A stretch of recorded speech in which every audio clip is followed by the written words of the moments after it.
everyone, I'm Catherine. I'm here with Dr. Bacon for another Breakfast with Bacon, and today we're going to be talking about attention span and hyperactivity in kids. Yeah. Guess who was one of the hyper kids growing up? Yeah, probably me. In fact, I was kept in the back of the class because I was a troublemaker. But that's only because they didn't have ADHD medications for me. No, I'm just kidding. No, it's because I didn't know about these things that we're about to talk about. So what we're going to talk about actually, let me just break this down really simple.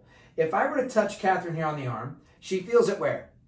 In the arm. On the arm. But you interpret it where? In the brain. In the brain. And the communication has to go from this to the brain in order for the body to really recognize and understand. So the big idea is where? Brain function. However, inflammatory responses or downregulation of the brain or things that could be sensitive. Now, we're going to go over 3 things today that you can work on for your child to strengthen and help them with some of this attention and hyperactivity. Number 1 is going to be foods to avoid. And I know it sounds so simple, or it sounds like, no, foods can't be the problem. Well, guess what? They're doing research now and they're finding out that sugar is going to be one of the things.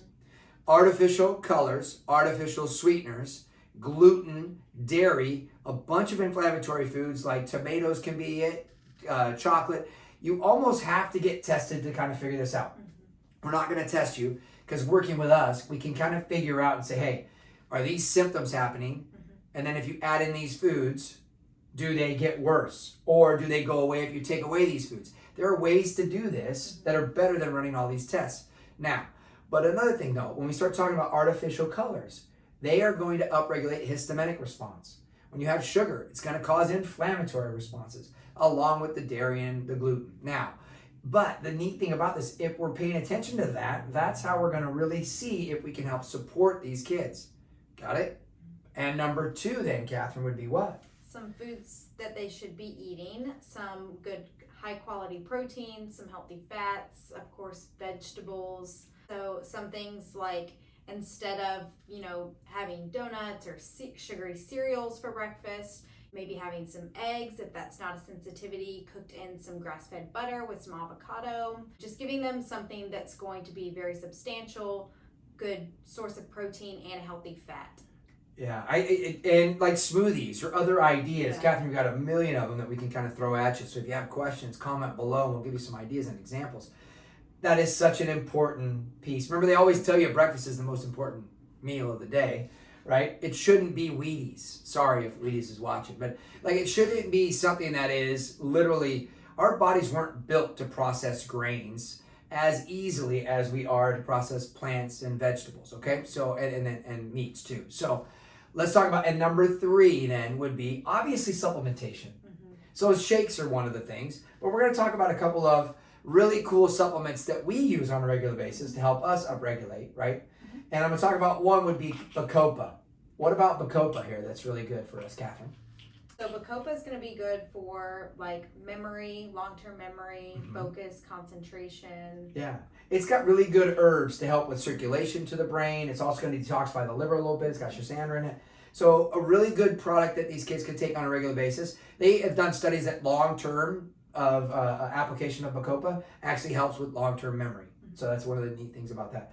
Another one, of course, is Calamari Oil. Of course, fish oil is going to be big. Right now in our environment, we're getting omega-6s to omega-3s 20-1. That ratio in our bodies is very inflammatory. What we should be getting is your omega-6s to omega-3s should be 4-1. Should be the normal that the body can handle and process. So think about it. If it's 20-1, the body's going, what do I do with this?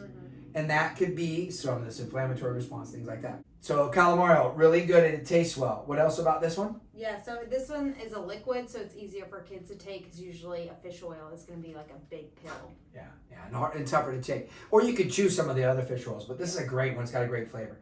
And last but not least is OPC Synergy. It helps with? Helps with dealing with histamines. Yeah, which is big from all of these food colorings that are in certain M&Ms or other cereals or other foods that are in there. All these food dyes that are in there that are creating problems or histaminic response. It's histaminic because of the allergic reaction where? In the gut. Does that make sense to everybody over there? We good with this? So, a lot of information, Catherine. A lot of good stuff for you guys to pay attention to. If you have questions, of course, comment below or reach out to us. We're always here for you. Share this with your friends and family, and we hope this helps to help you control that little monster over there. No, your children in that hyperactivity or that attention, kind of difficulty that they have going on. And if you have more questions, please let us know. We'll see you again on the next Breakfast with Bacon.